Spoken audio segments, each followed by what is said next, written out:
வணக்கம். இது தமிழும் சீதாவும். இன்னைக்கு நம்ம பார்க்க போகிறது தமிழரின் இசைக்கருவிகள். இதில் 1 மார்க் கொஷின்ஸ் எப்படி கேட்பாங்க அப்படிங்கிறதா இங்கே நம்ம கொஷினாக பார்க்க போகிறோம். இதை வந்து கலைக்களஞ்சியம் அப்படின்னு சொல்லுவோம். சரிங்களா? நம்மளுக்கு இந்த 9 வகையான மெய்ப்பாடுகள்னு சொல்லுவோம் இல்லையா? நகை, அழுகை, வீரம் இந்த உள்ளிட்ட 9 சுவைகள் இருக்கு இல்லையா? அதிலிருந்து ஒன்று பிறந்தது தான் நம்மளுடைய கலை அப்படின்னு சொல்கிறோம். இந்த கலைகள்லையே தான் என்னன்னு சொல்கிறாங்கன்னா இசை அப்படின்னு சொல்ல போகிறோம். அந்த இசையை குரல் வழி இசை, கருவழி இசை அப்படின்னு சொல்லிட்டு இசையை 2ஆக பிரிக்கிறாங்க. ஸோ இதுவும் உங்களுக்கு 1 மார்க் கொஷின்ஸில் கேட்கலாம். ஸோ பார்த்துக்கோங்க.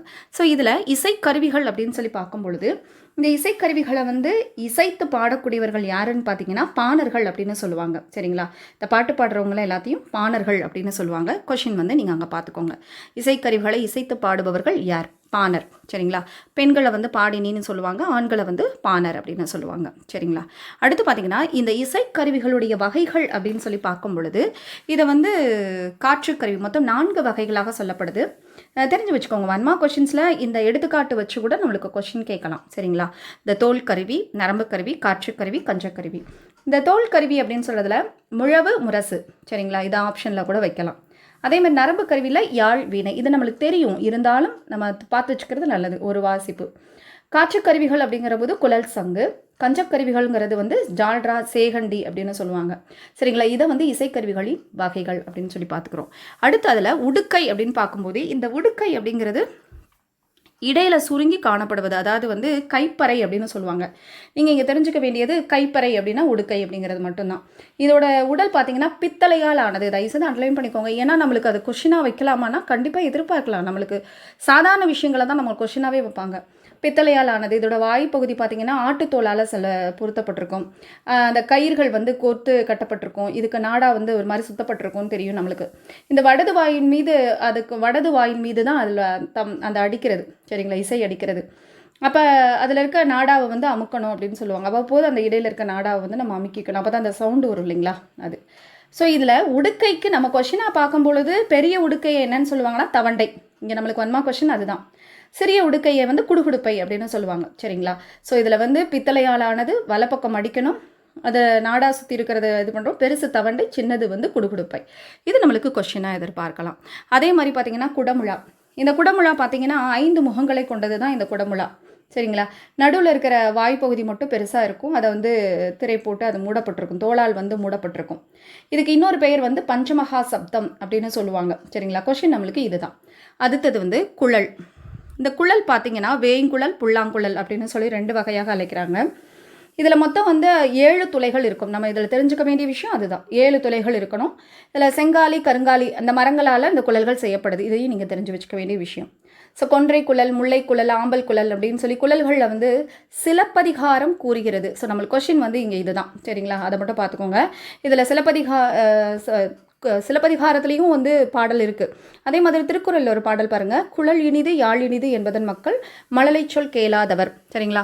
இதை நீங்கள் இங்கேயும் பார்க்க வேண்டியிருக்கும், சிலப்பதிகார பாடல்கள்லையும் இருக்கும். சரிங்களா? அடுத்து கொம்பு. இந்த கொம்பு பார்த்தீங்க அப்படின்னா மனிதர்களுடைய தொடக்க காலத்தில் வந்து இறந்த மாடுகளுடைய தான் கொம்பாக பயன்படுத்திக்கிட்டு இருந்தாங்க. பிற்காலத்தில் என்ன பண்ணாங்கன்னா இசைக்கருவிக்கு வந்து ஒரு அதுதான் அடிப்படையாக இருந்துச்சு. அதுக்கப்புறம் பார்த்தீங்கன்னா பித்தளை, வெண்கலம் அந்த மாதிரி கொம்புகள் செய்யப்பட்டது. இதுக்கு பேர் என்னென்னா ஊதுகொம்பு, எக்கானம், சிங்கநாதம், துத்தரி. இந்த 4 விஷயங்களில் நீங்கள் இந்த எக்கானத்தையும் துத்தரையும் நீங்கள் கண்டிப்பாக பார்த்து வச்சுக்கணும். ஏன்னா புதுசாக இருக்குது, பல வகையான கொம்புகள் வந்து பெயர்கள் இருக்குது அப்படிங்கிறத நீங்கள் தெரிஞ்சு வச்சுக்கிட்டிங்கன்னா போதுமானது. அடுத்து சங்கு. இது வந்து ஒரு இயற்கை கருவி. இங்கே வந்து காற்றுக்கருவி என்ன, அந்த தோல் கருவிலாம் என்னென்ன அப்படிங்கிறது கொஷினாக வைக்கலாம். அதனால தான் நான் அதை ஆரம்பத்திலே சொன்னேன். ஸோ சங்குங்கிறது வந்து ஒரு இயற்கை கருவி. நீங்கள் அதை மட்டும் தெரிஞ்சு வச்சுக்கோங்க. இது வந்து வளமாக சுழந்து கிடந்துச்சுன்னா அது வலம்புரி சங்கம் அப்படின்னு சொல்கிறாங்க. இந்த சங்க ஒளியை தான் என்னன்னு சொன்னாங்கன்னா சங்கநாதம். இதை வந்து பனிலம் அப்படின்னு சொல்லுவாங்க. 1 மார்க் கொஷின்ஸ் நம்மளுக்கு இங்கே தான். அந்த சங்கநாதத்தை என்னன்னு சொல்லுவாங்க. ஸோ பனிலம் அங்கே கொஷின் ஆன்சர் நம்மளுக்கு அதுதான். அதை மட்டும் நீங்கள் பார்த்து வச்சுக்கோங்க. அதே மாதிரி ஜால்ரா. இதுக்கு வந்து என்ன பேர் அப்படின்னா பாண்டில் அப்படின்னு சொல்லுவாங்க. 1 மார்க் கொஷின்ஸ் மட்டும் தான் நான் இப்போ உங்கள்கிட்ட சொல்லிக்கிட்டு இருக்கேன். ஸோ அதில் சங்கநாதம் அப்படின்னா நம்மளுக்கு வந்து பணிலம்னு சொல்கிற மாதிரி இந்த ஜால்ராவுக்கு வந்து இதில் வந்து பாண்டில் அப்படின்னு சொல்கிறாங்க. இந்த கோவில் வழிபாட்டின் போது இதை நம்ம வழிபடுற ஒரு விஷயம் அப்படின்னு சொல்கிறாங்க. சரிங்களா? அடுத்து சேகண்டி. இது வந்து என்ன அப்படின்னா இது ஒரு மணி வகையை சேர்ந்தது தான் இந்த சேகண்டி அப்படின்னு சொல்கிறோம். சரிங்களா? இந்த குச்சியை வச்சு இல்லை இரும்பு துண்டை வச்சு அடிக்கிறது தான் இந்த இது. இதனை வந்து சேமங்கலம் அப்படின்னு சொல்லி அழைப்பாங்க. கோவில் வழிபாட்டின் போது இல்லது இறுதி ஊர்வலத்தின் போதும் இதை பயன்படுத்துவாங்க. அடுத்து திமிலை அப்படின்னு சொல்கிறது. இந்த திமிலைக்கு வந்து மணற்கடிகார வடிவத்தில் இருக்கக்கூடியது எது அப்படின்னு கூட கொஷனாக வைக்கலாம். சரிங்களா? திமிலை. சரிங்களா? இதுக்கு வந்து பாணி அப்படின்னு இதுக்கு பேர். நீங்கள் இந்த இடத்துல கவனிக்க வேண்டியது பணிலம்னா என்ன, அதே மாதிரி பாண்டில் அப்படின்னு என்ன சொல்கிறாங்க, பாணி அப்படிங்கிறது என்ன சொல்கிறாங்கங்கிறத 1 மார்க் கொஷின்ஸில் பார்த்துட்டே வந்துடுங்க. அடுத்து பறை. இந்த பறை அப்படிங்கிறது விலங்கு தோலால் செய்யக்கூடியது. இது ஆஹோட் பறை அப்படின்னு சொல்லுது. ஆஹோட் பறை நம்ம இதில் படிச்சிருப்போம், புறநானூறு செய்திகள்லையும் புறப்பொருள் என்பாமாலையிலையும் இருக்கப்படுகிற ஒரு விஷயம். இது வந்து தப்பு அப்படிங்கிற பெயரில் வந்து இது அழைக்கப்படுது. இது என்ன அப்படின்னா தப்பாட்டம் அப்படின்னு நம்ம சொல்லுவோம் இல்லையா? அதாவது பகைவர்கள் ஆணிரைகளை கவரச் செல்லும் பொழுது இந்த ஆகோட் பறையை அடிச்சுக்கிட்டே போவாங்களாம். ஆகோட் பறைனா அந்த ஆணிரைகளை கவர்ந்து செல்வதற்காக அடித்து செல்லப்படுகிற பறைக்கு பேர் தான் ஆகோட் பறை அப்படின்னு சொல்லுவோம். சரிங்களா? நிறை கவர்தல் அப்படின்னு கூட சொல்லுவோம் நம்ம. அடுத்து மத்தளம். சரிங்களா? இந்த மத்தளத்தில் வந்து முதற்கருவி அப்படின்னு சொல்லுவாங்க இதை. ஏன்னா இதை மத்து அப்படிங்கிறது ஓசை அப்படின்னு சொல்கிறோம். இது தோல் இழுத்து கட்டப்பட்டிருக்கும். இந்த கைக்கருவிகள் வந்து இசைக்கப்படுவது இதை தான் முதற்கருவி அப்படின்னு சொல்கிறாங்க. நம்மளுக்கு கொஷின் வந்து இப்படி கூட முதற்கருவியாக கருதப்படுவது எது அப்படின்னு கூட கொஷின் வைக்கலாம். சரிங்களா?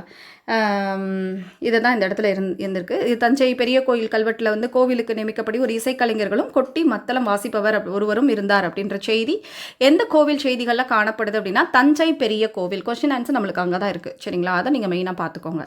அடுத்து முரசு.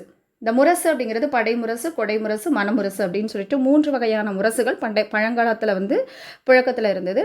36 வகையான முரசுகள் வழக்கத்தில் இருந்ததாக சிலப்பதிகாரம் குறிப்பிடுகிறது. நம்மளுக்கு கொஷின் வந்து இங்கே இதுதான். 3 வகையான முரசும் இருக்குது, 36 வகையான முரசு இருக்க செய்தி சொல்லப்படும் நூல் எது அப்படின்னா சிலப்பதிகாரம். சரிங்களா? இதை மாக்கன் முரசம் அப்படின்னு சொல்லிட்டு மதுரை காஞ்சி குறிப்பிடுகிறது. ஸோ சிலப்பதிகாரம் செய்யக்கூடாது 36, மாக்கம் முரசு அப்படின்னு சொல்கிறது வந்து மதுரை காஞ்சி. மாக்கன் அப்படிங்கிறது மதுரை அப்படின்னு ஞாபகம் வச்சுக்கோங்க. அடுத்து முழவு. இதை வந்து என்னன்னு சொல்கிறாங்கன்னா மன்னமை முழவு அப்படின்னு சொல்லி பொருணர் ஆற்றுப்படையில் இடம்பெற்றிருக்க ஒரு செய்தி தான் இது. அதே மாதிரி அந்த காலத்தில் அறிவிக்க நாழிகை முழவு, காலை முழவு அப்படின்னு சொல்லிலாம் பயன்படுத்திக்கிட்டு இருந்தாங்க. இது ஒரு தோளில் ஒரு வகையான பசை மண்ணை தடவி தான் இதை வந்து முழக்குவாங்க அப்படின்னு சொல்லுவாங்க. சரிங்களா? மன்னமை முழவு அப்படிங்கிறத மட்டும் நீங்கள் தெரிஞ்சு வச்சுக்கோங்க. அடுத்து யாழ்.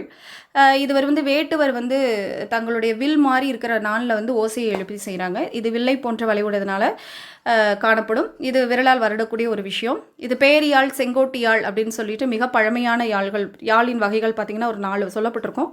அதில் வந்து பேரியாழ், செங்கோட்டியாழ் தான் ரொம்ப பழமையானவை. நீங்கள் அதை மட்டும் பார்த்து வச்சுக்கோங்க. இதில் பேரியாழ் அப்படிங்கிறது 19 நரம்புகளை கொண்டதாகவும் மீன் வடிவில் அமைந்தது. கொஷின் வந்து நம்மளுக்கு அங்கே தான் இருக்குது. மகரையாழ் அப்படிங்கிறது 14 நரம்புகளை கொண்டதும் சகோடை யாழின் வடிவமே ரொம்ப மெல்ல மெல்ல மாற்றமடைந்து பிற்காலத்தில் வீணையாக மாறக்கூடியது. ஸோ வீணையாக மாறக்கூடிய யாழ் எதுன்னு கேட்டிங்கன்னா சகோடை யாழ். சரியா? நம்மளுக்கு சகோதரன் வீணை வாங்கி கொடுத்தாரு அப்படின்னு ஞாபகம் வச்சுக்கோங்க. அப்படி தான் சிம்பிளாக ஞாபகம் வச்சுக்கோங்க. அடுத்து வீணை. இந்த 7 நரம்புகளை கொண்டது தான் அந்த வீணைன்னு சொல்கிறோம். இது நரம்பு கருவி. சரிங்களா? அந்த காற்று கருவியில் இது மாதிரி ஒரு நரம்பு கருவி இது. இதை வந்து அந்த இசை எழுப்புவதற்கு பரிவாதினி அப்படிங்கிற வீணை பல்லவ மன்னன் மகேந்திரவர்மன் காலத்தில் தான் இது வழக்கத்தில் இருந்ததாக சொல்லப்படுகிற செய்தி. பல்லவ மன்னன் காலத்தில். சரிங்களா? ஸோ இதை நீங்கள் நோட் பண்ணி வச்சுக்கணும். ஸோ இதுதான் கொஷினாக உங்களுக்கு வந்து இசைக்கருவிகளில் வரக்கூடியது. இதை மட்டும் பார்த்து வச்சிட்டிங்கன்னா கண்டிப்பாக இதிலேருந்து ஒரு கொஷின் எதிர்பார்க்கலாம். நன்றி.